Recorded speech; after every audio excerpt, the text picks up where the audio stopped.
Hey, Steelers Nation, what a weekend it was. You could feel the buzz all over Pittsburgh as the Steelers stepped onto that field ready to make a statement. This wasn't just another regular season matchup. This was a showdown against the top team in the league, the Indianapolis Colts, who came in with the best record in football and a reputation for being disciplined, balanced, and nearly impossible to rattle. But the Steelers didn't just show up to compete. They came to dominate. And for the first time in weeks, it felt like the black and gold we all know and love had fully woken up. The final score, 27-20, doesn't even begin to capture how physical, how relentless, and how emotionally charged this game was from start to finish. From the opening kick, you could tell there was a different energy in the air. It wasn't just noise. It was that gritty, old-school Pittsburgh edge that's been missing for a while. The Colts tried to start fast, leaning on their usual formula: control the ball, protect it, keep mistakes to a minimum, but the Steelers' defense had no intention of letting that happen. The Colts had only thrown 3 interceptions all season, and in one afternoon, the Steelers doubled that. They had only lost 4 fumbles before this game, and the black and gold defense forced 3 more. That's not luck. That's pure aggression, discipline, and confidence all coming together at once. And speaking of dominance, let's talk about what they did to Jonathan Taylor. Coming into this matchup, Taylor was the league's premier running back, the kind of player that usually gets his yards no matter what. But on this day, the Steelers made him look human. 14 carries, 45 yards. That's an average barely over 3 yards per attempt. Every time he tried to find a lane, there was someone in black and gold waiting to stuff it. You could see the frustration building on the Colts sideline. Their rhythm was gone, their identity slipping away with every drive that ended in a punt or turnover. Now, credit where it's due. The Steelers weren't perfect defensively. The running game struggled to find any real momentum, and there were still moments where the offense looked like it was searching for rhythm. But the difference this time was that those small issues didn't define the game. The defense set the tone early, and the offense followed their lead. That kind of complementary football is something we've been waiting to see all season long. It wasn't about flash. It was about execution, energy, and refusing to back down. And that defense, man, that was something special. For weeks, people, including some of us in the fan base, had written that group off. They looked flat in Cincinnati, sluggish against Green Bay, almost lifeless. But this game felt like a resurrection. It was the kind of performance that reminds you why Pittsburgh is known for defense in the first place. They hit hard, they communicated, they stayed aggressive, and even when things looked like they might tilt in the wrong direction, they held the line. There were a few borderline hits that stirred some chatter, but you know what? That's Steelers football. It's physical, it's unapologetic, and when it's done right, it shakes teams out of their comfort zones. Inside the locker room afterward, the mood was electric, but also proud. You could tell these players felt like they'd reclaimed something. Several of them mentioned that competitive, fiery edge that had been missing, that emotion that fuels every play when the game starts to turn into a grind. It wasn't arrogance, it was hunger. And it wasn't just talk either. It was visible in how they played, in how they hit, in how they celebrated together after every big stop or takeaway. Even early, when the scoreboard tilted slightly toward the Colts, you could sense the Steelers had the emotional upper hand. You could see it in their eyes, that spark that says, "We're not backing down today." But here's the part that really stood out. This transformation didn't just happen on Sunday. It started the night before. In their traditional team meeting before the game, Coach Mike Tomlin did something unusual. Normally, those sessions are his time to speak, to set the tone, to deliver that trademark Tomlin fire. But this time, he handed the floor to a couple of players, guys who hadn't been asked to speak before. Both are new to the team, both joined in the same off-season transaction, and both came to Pittsburgh with the mindset of chasing a championship. The decision to let them speak wasn't random. It was intentional. It was a signal that new voices can spark new energy. Those 2 players were John Smith and Jalen Ramsey, and according to everyone in that room, they brought the kind of message that sticks with you. Smith told me afterward that all he wanted to do was remind his teammates what it means to give everything you have on every single snap. He said, "We're not perfect, man, But if you can walk off that field knowing you left everything out there, that you treated every play like it could be your last, you can sleep easy. That's powerful stuff.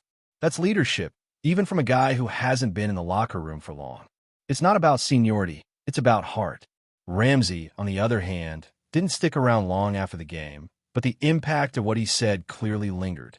Teammates like Connor Hayward talked about how Ramsey took the floor and told the entire team that they had the talent to go all the way, but that talent means nothing if you can't back it up with action.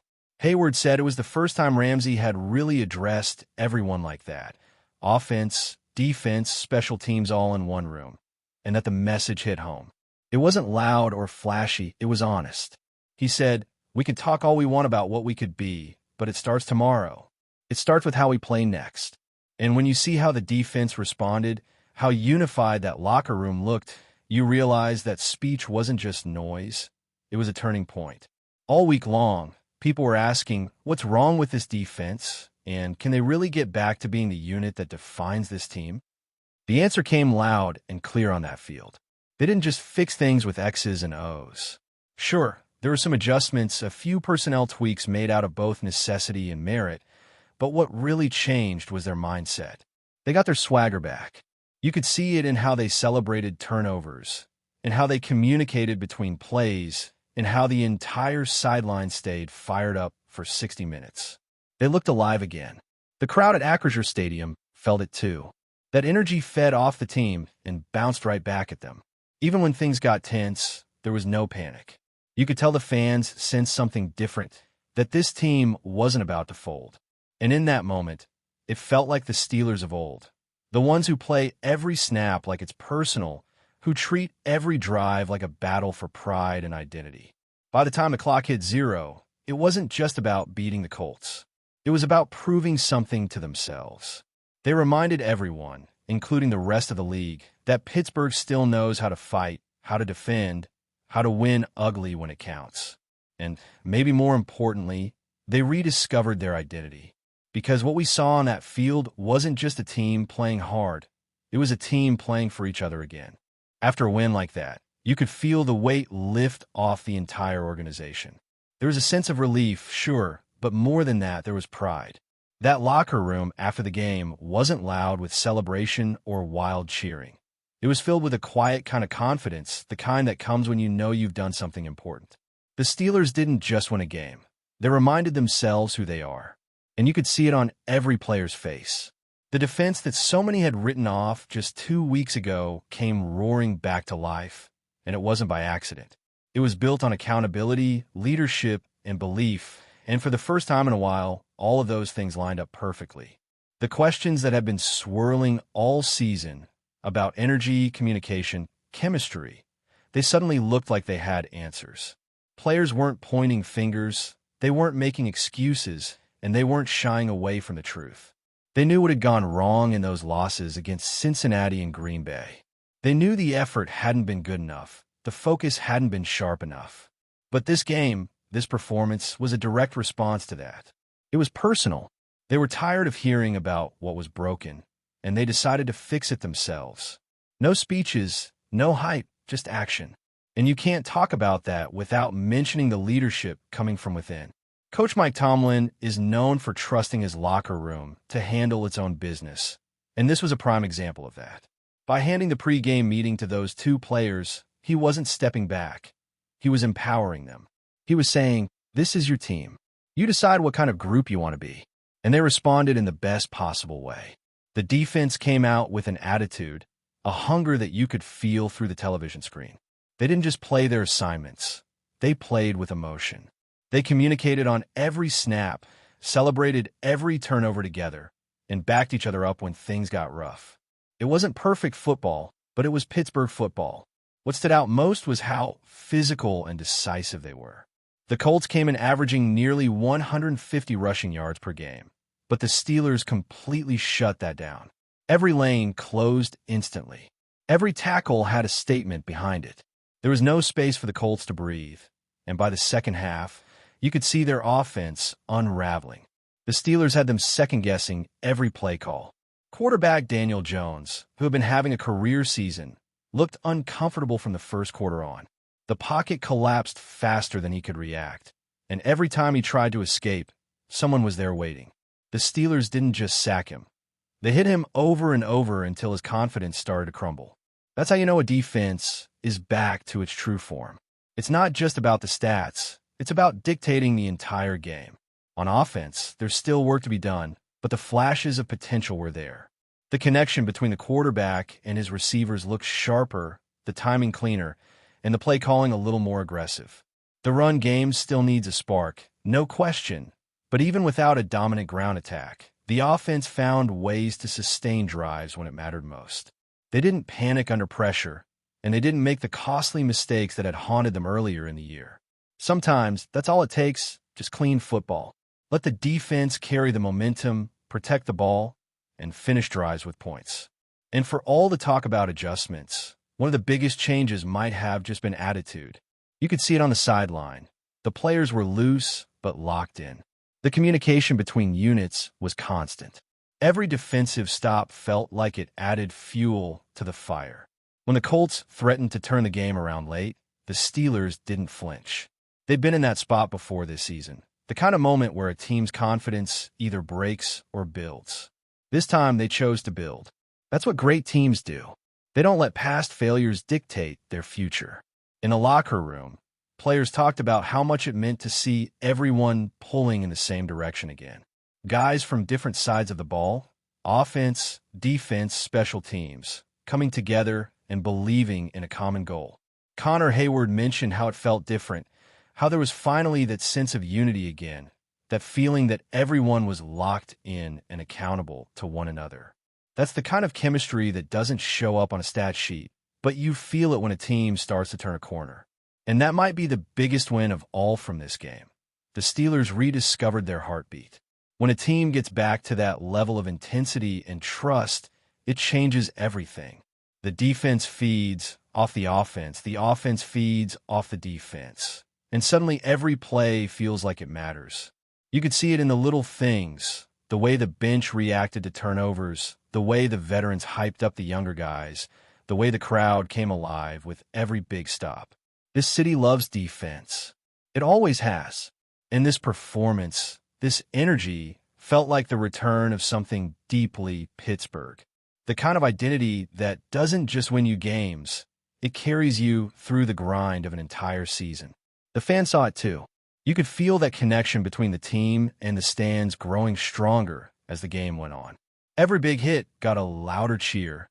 Every takeaway brought the stadium to its feet. For weeks, there had been frustration, doubt, even a little cynicism. But this game reminded everyone why they care so much. Because when the Steelers play like this, tough, physical, fearless, there's no fan base in the world more connected to their team.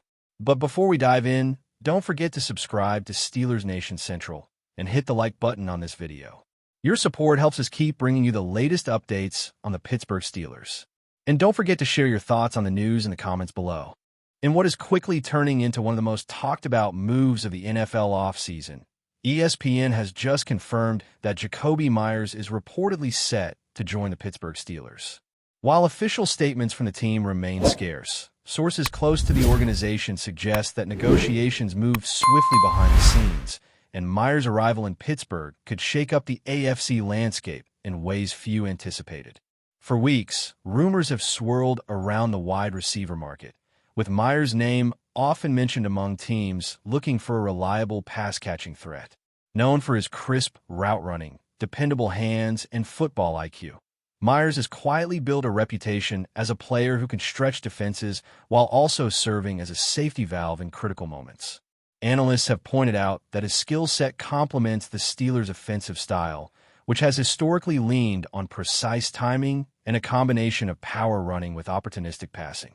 Fans and insiders alike are already speculating about how MEYERS will fit alongside Pittsburgh's existing receiving core. Will he become the primary target in the red zone? Could his presence open up opportunities for emerging talent in the secondary slots? The intrigue doesn't stop there. Questions about how the quarterback room will adjust to incorporate MEYERS' strengths are bubbling up, hinting at a potentially transformative offseason for a team hungry to regain its competitive edge. Even among casual observers, the buzz is undeniable. Social media has exploded with takes ranging from cautious optimism to outright excitement, as the prospect of a polished, versatile wideout donning the black and gold fuels daydreams of breakout performances and clutch plays. While nothing is officially set in stone beyond ESPN's report, the timing and nature of this rumor suggest that Pittsburgh may have finally secured a weapon capable of altering their offensive trajectory in 2025. As the NFL world watches closely, all eyes will remain on Pittsburgh. Will JAKOBI MEYERS live up to the hype?